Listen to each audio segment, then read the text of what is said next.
और छोटी माँ मूरासुर को तो श्री नारायण से भी रक्षा का वरदान प्राप्त था ना। यही तो श्री नारायण की लीला थी बलराम। पर वो राक्षस अपने दम में जे समझ ही ना पाओ कि वो क्या भूल करने जा रहा है। अब पहुंच गओ भगवान श्री नारायण को चुनौती देने के लिए।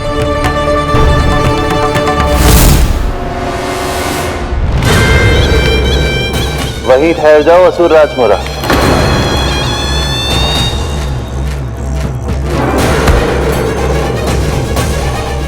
यहाँ क्यों आए? आपको पराजित करने और ये वैकुंठ जीतने,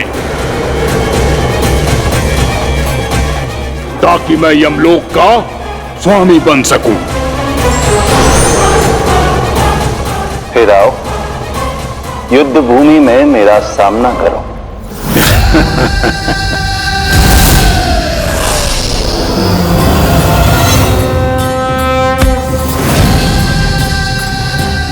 ये नहीं जानते कि इनसे ना हारने का वरदान तो मैं पहले ही प्राप्त कर चुका हूं, इसलिए युद्ध ठीक से आरंभ हो पाए उससे पहले ही इन्हें जीत लूंगा मैं।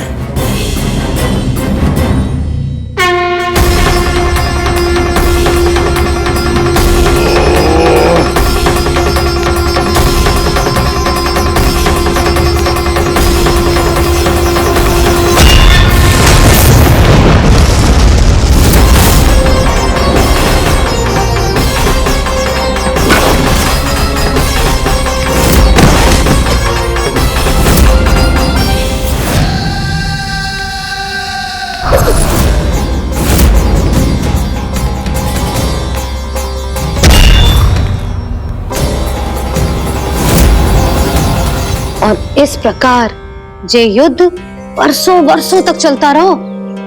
दोनों योद्धा पूरे ब्रह्मांड में अनेक अस्त्रों शस्त्रों के साथ युद्ध करते रहे।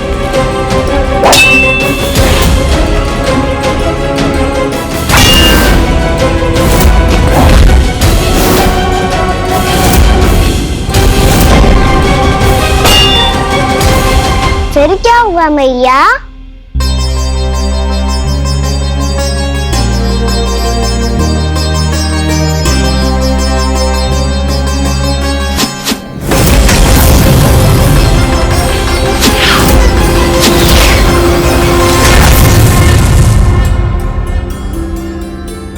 उस युद्ध को कभी समाप्त हुआ, पर कैसे?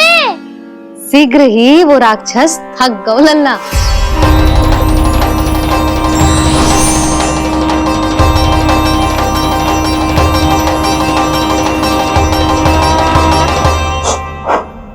खड़े खड़े देख क्या रहे हैं नारायण? आक्रमण कीजिए, वध कर दीजिए मेरा।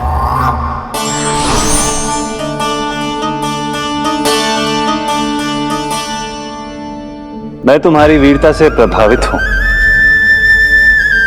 इसलिए इतनी थकान की स्थिति में मैं तुम जैसे वीर पर आक्रमण नहीं करूंगा। जाओ विश्राम करो। यदि फिर से युद्ध करने की इच्छा हो तो तुम्हारा स्वागत होगा।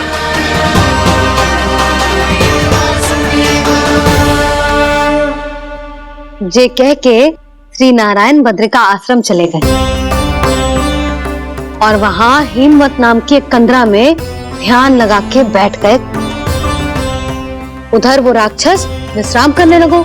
अनेकों दिन बीत गए और अब वो राक्षस मूरा फिर से स्वस्थ होके बलवान हो गया था। उसने अपनी सारी शक्ति फिर से प्राप्त कर ली थी।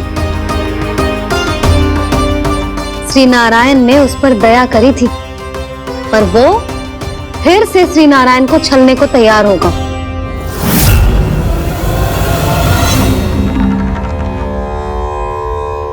ध्यान में बैठे बैठे श्री नारायण योग निद्रा में चले गए, पर दुष्ट मूरा इसी अवसर का लाभ उठा के उनकी कंदरा में घुस आयो, ताकि वो सोते हुए श्री नारायण पे आक्रमण कर सके।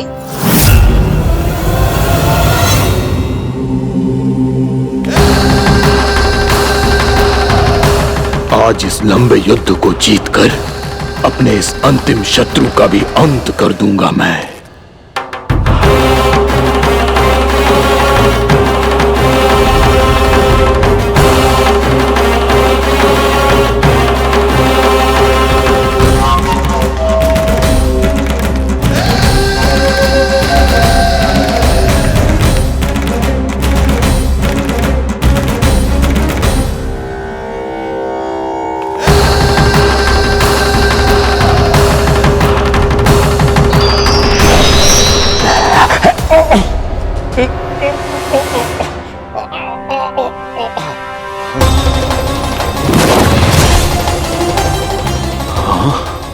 दुष्ट राक्षस, प्रभु ने तुझ पर दया की, तुझे संभलने का अवसर दिया। तू इन्हीं पर ही छल से वार करने चला है।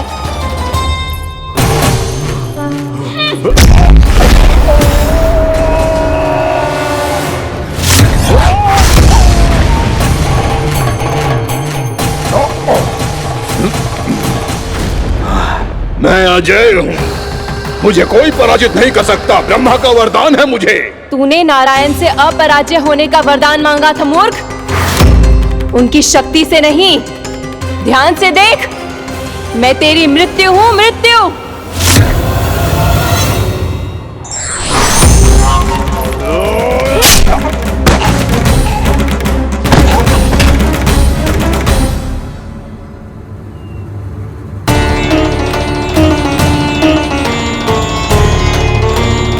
वो देवी कौन थी छोटी माँ?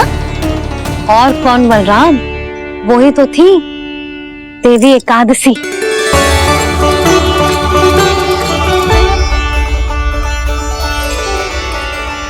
मुझे क्षमा कीजिए प्रभु, आपकी आज्ञा के बिना ही युद्ध करके आपके शत्रु को मृत्यु के घाट उतार दिया। क्षमा नहीं, आपकी तो प्रशंसा होनी चाहिए देवी। असुर राज को मारकर आपने सभी देवताओं को मुक्त करवाया है। इस पापी के अहंकार से तीनों लोकों की रक्षा की है आपने। आप एकादशी की तिथि पर मेरी एकादश इंद्रियों से उत्पन्न हुई हैं। इसीलिए मेरे सभी भक्त आपको उत्पन्न एकादशी के नाम से जानेंगे। सभी तिथियों में आपका स्थान सर्वश्रेष्ठ होगा। जिस तरह आपने राक्षस के आक्रमण से मेरी रक्षा की है, उसी प्रकार एकादशी के दिन व्रत करके जो भी भक्त आपकी कथा सुनेगा, मैं स्वयं उसकी रक्षा करूंगा। जो आपकी पूजा करेगा, उसे मेरी विशेष कृपा प्राप्त होगी और उसके साथ साथ उसे मिलेगा धन, सिद्धि और मोक्ष।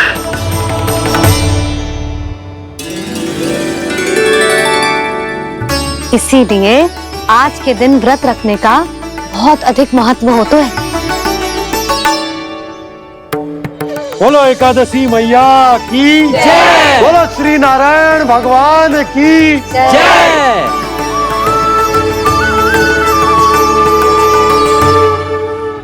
प्रभु की कृपा से एकादशी का महत्व भी पता चल गो और मेरा व्रत भी सफल हो गो। अब भी नहीं भूला राम, एकादशी का व्रत पूरी तरह तभी सफल होता है जब द्वादशी के दिन उसे पूरा किया जाता है।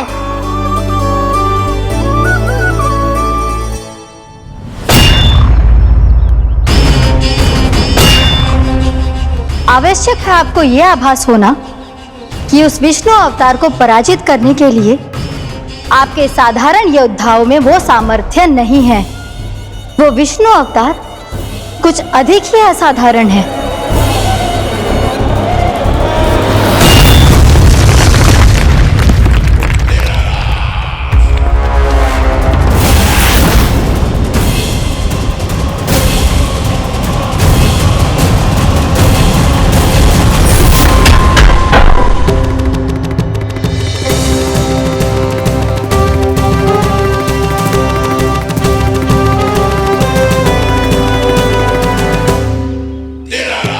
अब मैं दिखाऊंगा उस विष्णु अवतार को असाधारण शत्रु क्या होता है।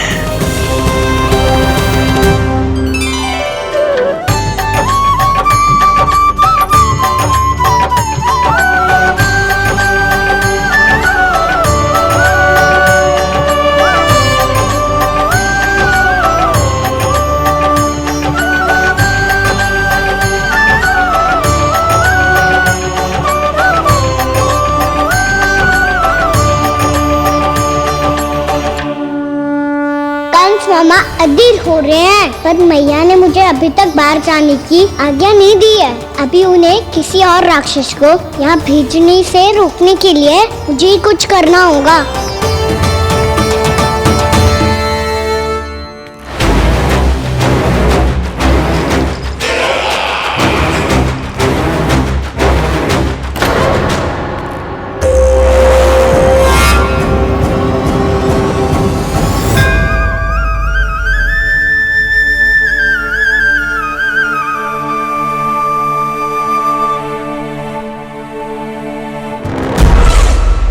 कौन हो तुम? बचपन से ही मुझे मारने का सपना देख रहे हैं, फिर मुझे ही नहीं पहचानते।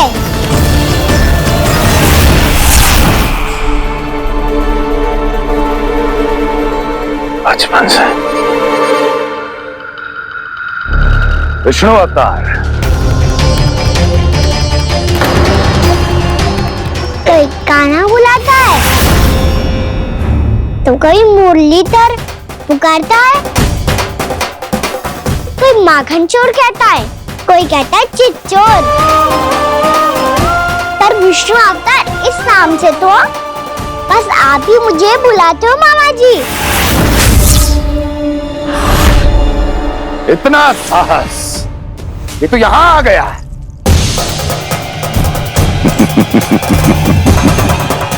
यहाँ आ तो गया तू विष्णु अवतार, किंतु यहाँ से जीवित नहीं जाएगा। तेरे शीश को तेरे धड़ से अलग कर दूंगा मैं।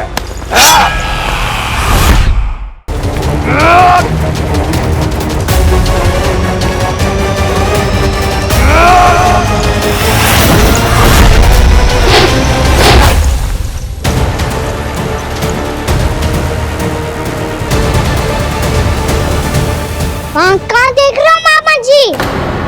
मैं तैयार हूँ।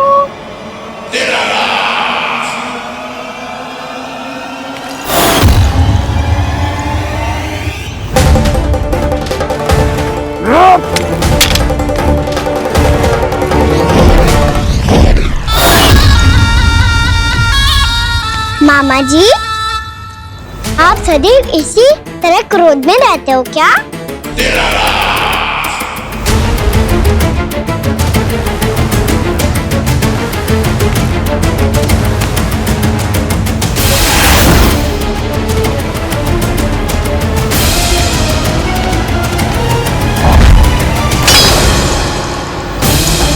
छोड़ मेरी तलवार को।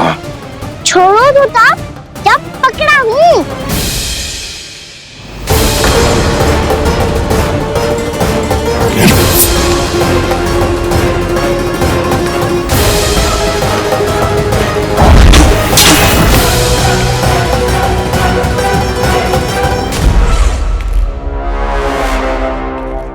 मामा जी,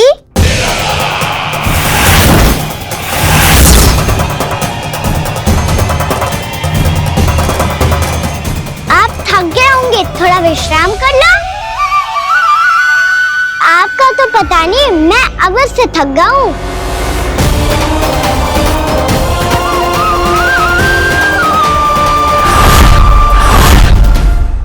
मेरे सिंहासन पर बैठने का तो साहस।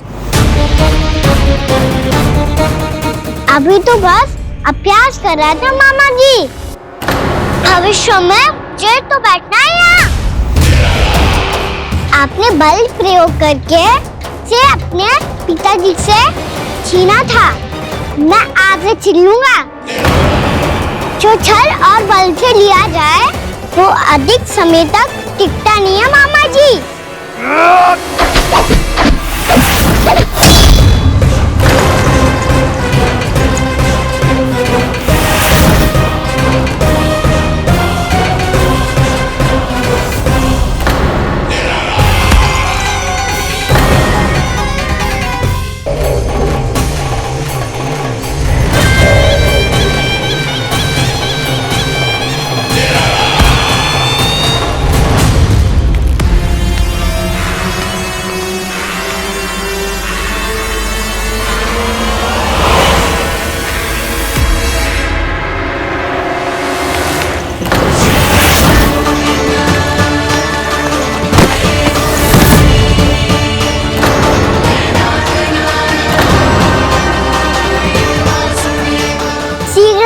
आपको ये सिंहासन छोड़ना होगा।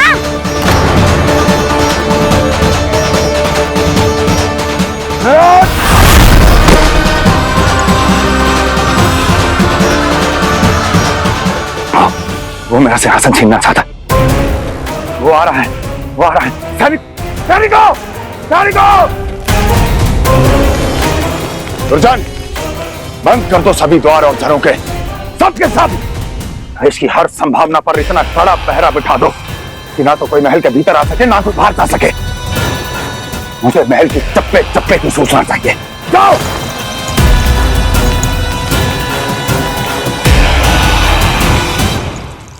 सिंहासन।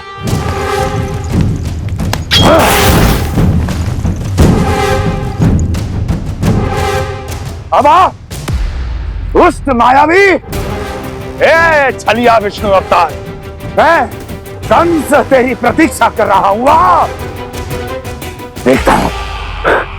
देखता हूँ मेरे सिंहासन पर कैसे बैठता है तू। मुझे तो बस कुछ समय चाहिए था, वो मिल गया। अब करते रहिए आप प्रतीक्षा।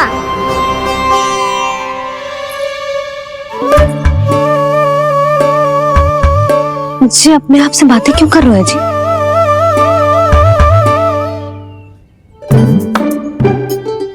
आप मुस्कुरा क्यों रहे हो? ना कछु ना। बताओ क्यों मुस्कुरा रहे हो? तुम्हीं पर गए हैं जी। जब तुम व्रत करती हो तो तुम भी ऐसा ही करती हो। इसी प्रकार भूख अधिक लगने पर अपना ध्यान भटकाने के लिए स्वयं से ही बड़बड़ाती रहती। होगा। आपको तो बस मेरा उपहास उड़ाने के लिए बहाना चाहिए।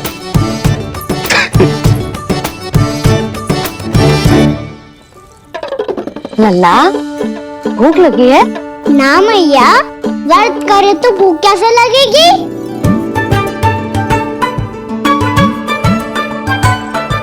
यदि लगी हो तो छोटे बालकों को थोड़ी बहुत भूल चूक क्षमा होती है। कछु ना तो फल तो तू खा ही सकते है। अब तो पूरे नियम और विधि विधान से व्रत तोड़ूंगा। कल द्वादशी के सुबह मुहूर्त के अनुसार।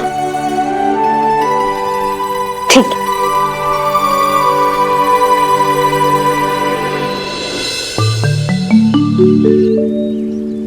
लल्ला, एकादशी समाप्त हो गई है, द्वादशी लग गई है।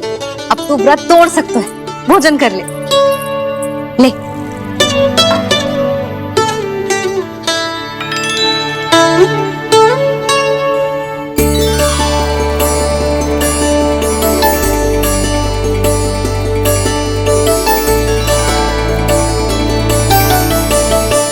आज तो कार्य कर लीजिएगा। मैं ना चाहती कि सब गांव वाले फिर से आपका उपहास उड़ाएं। अरे, इसी क्षण कार्य आरंभ करना आवश्यक ना है। कुछ खा तो लो। कल भी पूरे दिन व्रत में रहे, अब तो कुछ खा लो। ना, अभी बिल्कुल भूख ना है। और हाँ भगवान, तुम्हें चिंता करने की आवश्यकता नहीं है। आज मैं किसी को भी 2 शब्द कहने का अवसर नहीं दूंगा।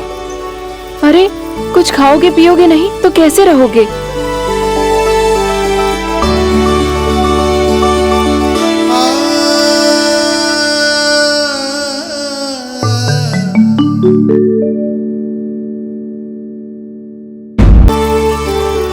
अरे, इसी क्षण कार्य आरंभ करना आवश्यक ना है। कुछ खा तो लो। ना, अभी बिल्कुल भूख ना है। और हाँ भगवान, तुम्हें चिंता करने की आवश्यकता नहीं है। आज मैं किसी को भी 2 शब्द कहने का अवसर नहीं दूंगा।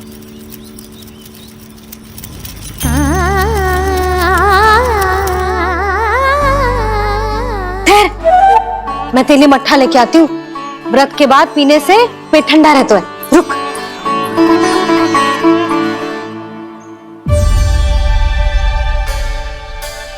भक्तों ने अभी तक व्रत नहीं तोड़ा है, मैं कैसे तोड़ लूं? भूख कहाँ से होगी? श्री हरि नाम से पेट तो भर लेते हो। श्री हरि श्री हरि श्री हरि।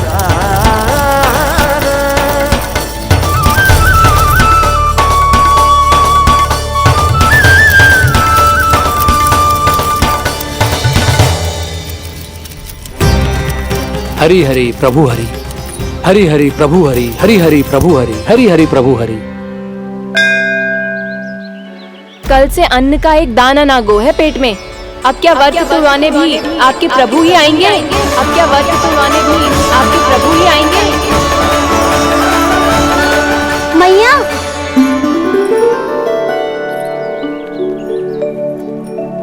मैया पहले व्रत तोड़ के कच्चू खा तो लो। अभी ना, लौट के आने के बाद। हाँ,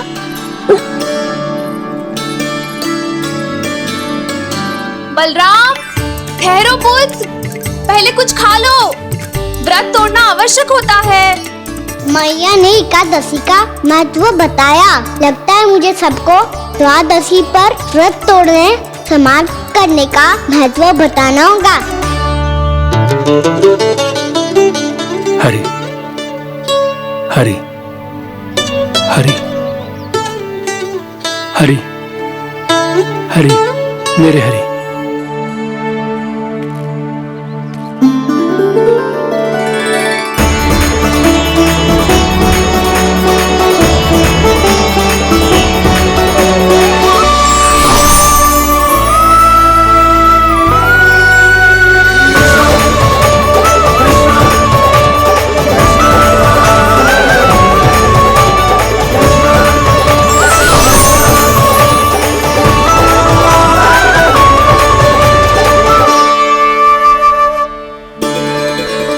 अभी अभी तो मैंने बच्चों की मां को वचन दिया था कि आज किसी को शिकायत करने का अवसर ना दूंगा, और अब मैं प्रभु श्री हरि की कल्पना जसोमती रानी के लल्ला में ही करने लगा। ना ना, ये ठीक ना है।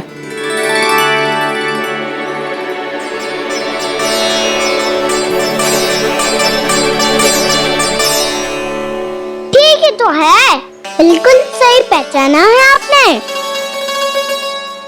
बड़े तो बड़े, अब तो बालक भी हमारा उपहास उड़ाने लगे। मैं आपका उपहास नहीं उड़ाने आया, मैं तो आपके एकादशी के व्रत को पूरा कराने आया हूँ।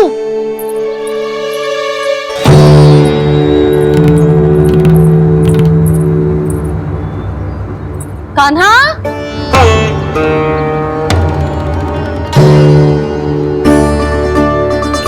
तो ये रे आपकी छड़ी और ये रे मेरी पीठ।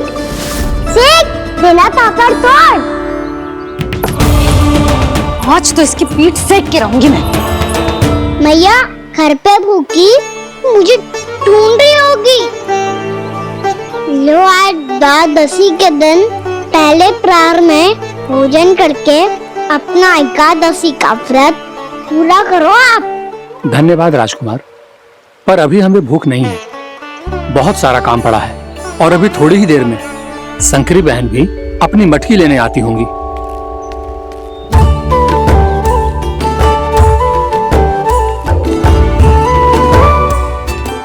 पर मैं आपका व्रत पूरा कराए बिना नहीं जा सकता। भला क्यों? भक्त भूखा रहे और भगवान खा ले, ऐसा हो सकता है भला?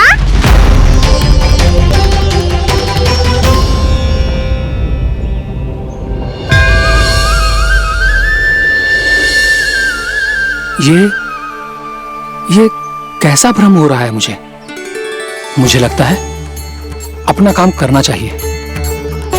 द्वादशी के पहले प्रहर में व्रत पूरा करना बहुत आवश्यक होता है। ना तो एकादशी का व्रत भी पूरा ना मानो जातो। इतनी सारी ज्ञान की बातें तुम्हें कैसे पता है लल्ला?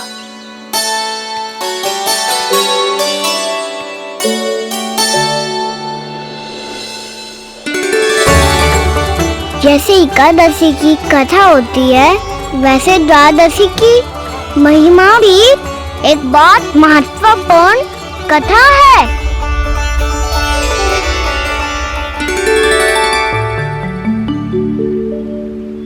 कैसी कथा? बिल्कुल सही समय पे आई हो आप, क्योंकि आपको ये कथा आपको अवश्य सुननी चाहिए।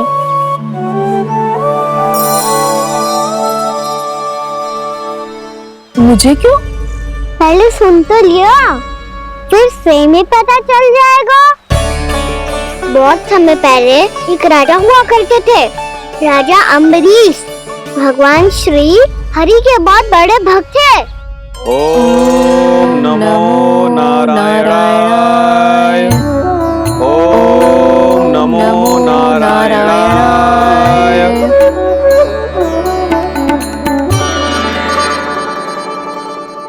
नेक पुण्य के काम करते थे वो। अपनी पत्नी के साथ हरि का नाम जपते रहते थे। उन्होंने 12 माह एकादशी का व्रत करो, निर्जल पास किया, और जब उनकी 12वीं एकादशी का व्रत द्वादशी के दिन तोड़ने का समय हुआ, तभी महर्षि दुर्वासा अपनी 100 शिष्यों के साथ उनके महल में पधारे।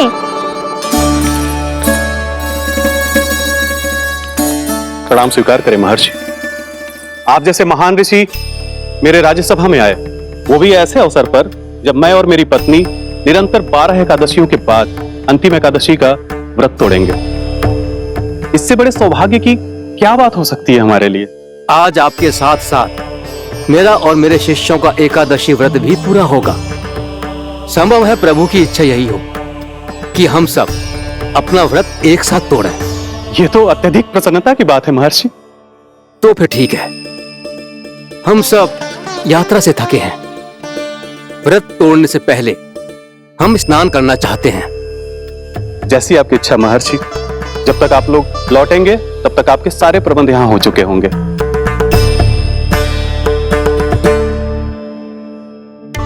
महर्षि दुर्वासा स्नान करने गए थे, पर उन्हें लौटने में विलंब हो रहा था और इधर द्वादशी पर व्रत पूरा करने का मुहूर्त बीता जा रहा था। महाराज अम्बरीश बड़ी विरगता के साथ महर्षि दुर्वासा के लौटने की प्रतीक्षा कर रहे थे। महाराज, व्रत तोड़ने का मुहूर्त बीता जा रहा है। बस कुछ ही समय बचा है। महर्षि और उनके शिष्यों को लौटने में न जाने कितना समय लग जाएगा। मेरा सुझाव है कि आप मुहूर्त समाप्त होने से पहले व्रत अवश्य तोड़ लें। गुरुदेव, हमने महर्षि दुर्वासा को वचन दिया है कि जब तक वो लौटेंगे नहीं तब तक हम व्रत नहीं तोड़ेंगे। इसीलिए मैं इनका लौटने के बाद ही भोजन ग्रहण करूंगा। पर महाराज, मुहूर्त यदि बीत गया और समय रहते हो नहीं आए तो महाराज आपका व्रत पूरा नहीं होगा। महाराज, आपको उसका फल नहीं मिलेगा। महाराज, 12 एकादशियों का व्रत व्यर्थ चला जाएगा। किंतु गुरुदेव, यदि मैंने भोजन कर लिया तो ये तो अतिथियों का अपमान होगा। आप उचित कह रहे हैं महाराज। भोजन के लिए उनकी प्रतीक्षा अवश्य कीजिए महाराज। पर मुहूर्त रहते हुए एक तुलसी का पत्ता और जल ग्रहण कर लीजिए। इससे आपका व्रत भी पूरा हो जाएगा और अतिथि का मान भी रह जाएगा। आपका सुझाव अच्छा है गुरुदेव।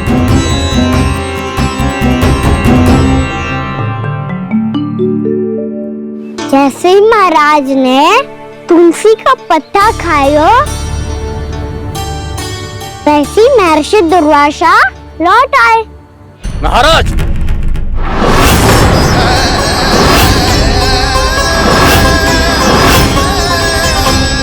महाराज को पास तोड़ते देखते बहुत क्रोधित हो गए।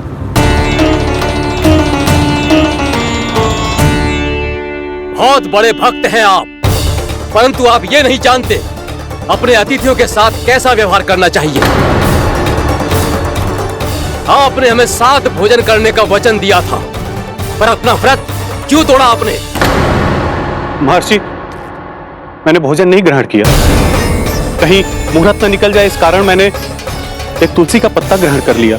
56 भोग खाया हो या एक पत्ता, अपना व्रत तोड़कर अतिथियों का अपमान किया है, मेरा अपमान किया है।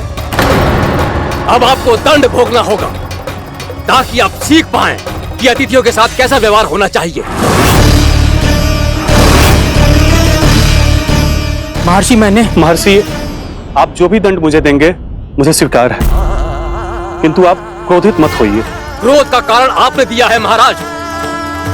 एक महर्षि का अपमान करके राक्षसी प्रवृत्ति का परिचय दिया है आपने। इसीलिए अब एक राक्षसी आपको दंड देगी।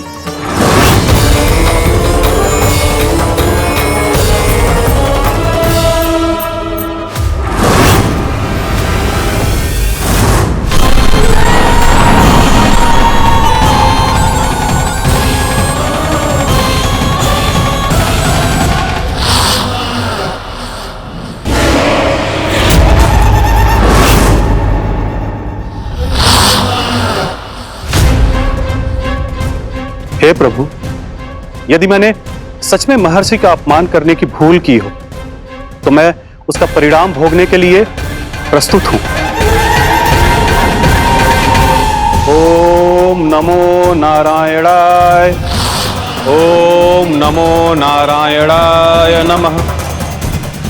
महर्षि दुर्वासा को यह आभास ही नहीं था कि महाराज अम्बरीश ने उनका अपमान नहीं किया था।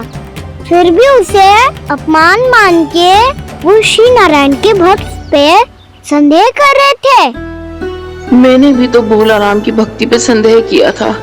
हे नारायण, ये क्या पाप हो गया मुझसे? संदेह किसी अपमान से कम ना हो तो, और भगवान सब सह सकते हैं, पर उनके प्रिय भक्तों का अपमान सहन ना कर सकते। इसीलिए उन्होंने अस्त्रक्षेप करने का निर्णय लिया।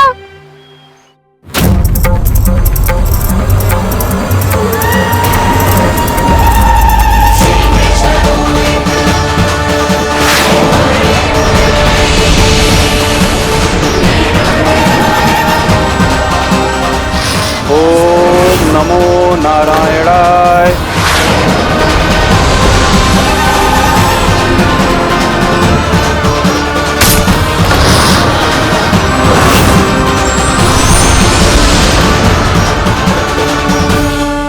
और फिर भगवान का वो सुदर्शन चक्र महर्षि दुर्वासा के पीछे पड़ गया। ये चक्र तो मेरी ओर बढ़ रहा है।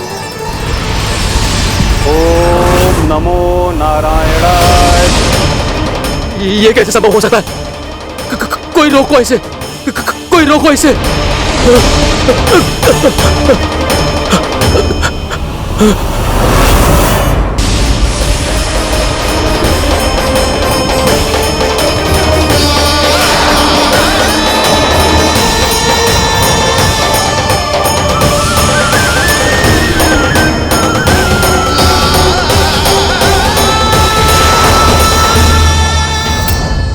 चक्र से अपने प्राण जैसे तैसे बचाते बचाते महर्षि दुर्वासा ब्रह्मलोक जा पहुँचे। ब्रह्मदेव, रक्षा कीजिए। ब्रह्मदेव, सहायता कीजिए। मुझे बचाइए ब्रह्मदेव, रक्षा कीजिए। ये सुदर्शन चक्र मेरे प्राणों के पीछे पड़ गया है। मुझे बचाइए ब्रह्मदेव, मुझे बचाइए। महर्षि, मैं चाहकर भी आपकी सहायता नहीं कर सकता। ऐसी स्थिति में यदि कोई कुछ कर सकते हैं तो वो है सुदर्शन चक्र के स्वामी विष्णु, क्योंकि सृष्टि में केवल वही है जो इसे नियंत्रित कर सकते हैं। वो ही इसे वापस लौटने का आदेश देकर आपके प्राणों पर छाए हुए संकट को दूर कर सकते हैं। किंतु हां, मैं सुदर्शन चक्र से इतना अवश्य कहूंगा कि जब तक आप विष्णु लोक में पहुंच नहीं जाते, वो आपको किसी भी प्रकार की हानि ना पहुंचाए। आपका बहुत बहुत धन्यवाद। आपकी सदा ही जय हो।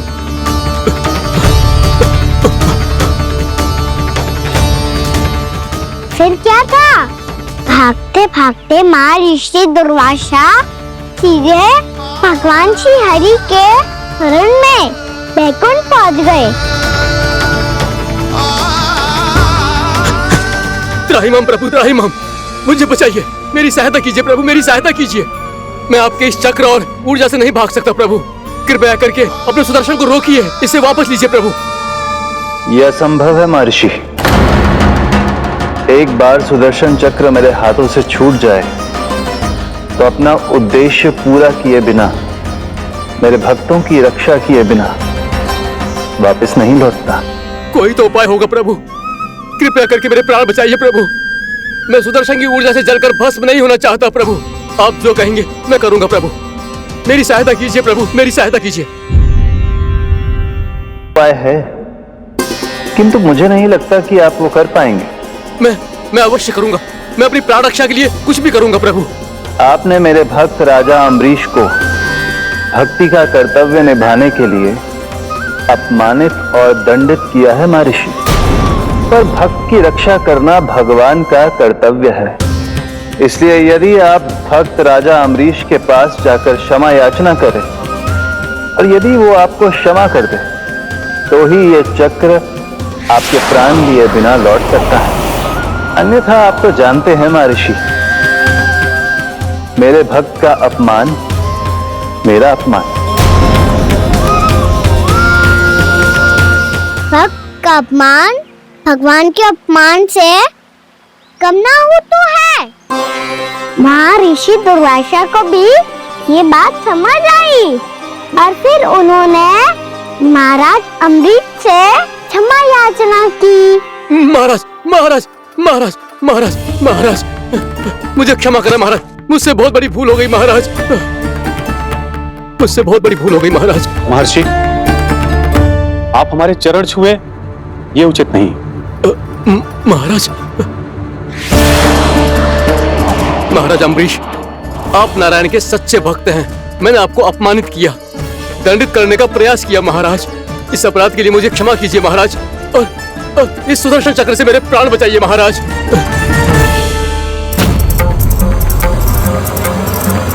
हे महान सुदर्शन, यदि महर्षि के लिए मेरे हृदय में अभी भी वही सम्मान और प्रेम हो जो इनके प्रथम आगमन पे था, तो कृपया आप अपने धाम वापस लौट जाइए।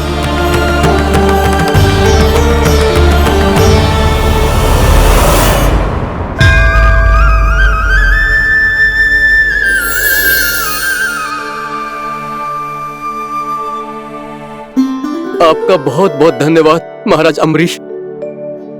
मैं आपको आशीर्वाद देता हूं कि आप देवराज इंद्र के समान शक्तिशाली हों। आपकी कीर्ति का पताका 10 दिशाओं में फहराए।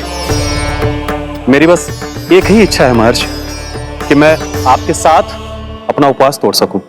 अवश्य महाराज, हम सब भोजन आपके साथ करेंगे और अपने आप को नारायण की सेवा में अर्पित करके व्रत को पूरा करेंगे, क्योंकि आज जो यहाँ हुआ है उससे सिद्ध हो चुका है कि एकादशी व्रत का फल द्वादशी की सुबह भोजन करने से ही प्राप्त होता है।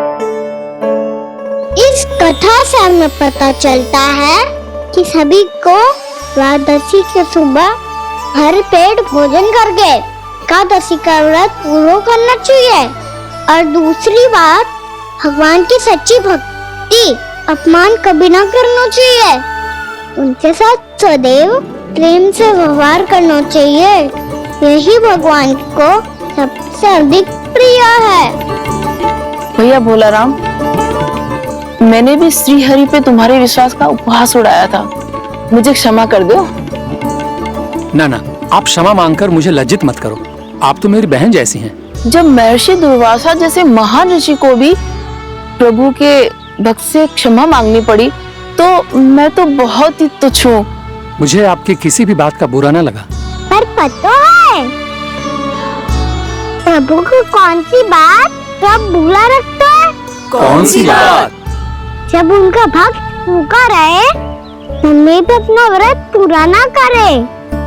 और जैसा कि आप सभी ने अभी कथा से सीखो है, एकादशी के व्रत को द्वादशी की सुबह अवश्य पूरा करना चाहिए। अब आप जाओ, अपना व्रत पूरा करो।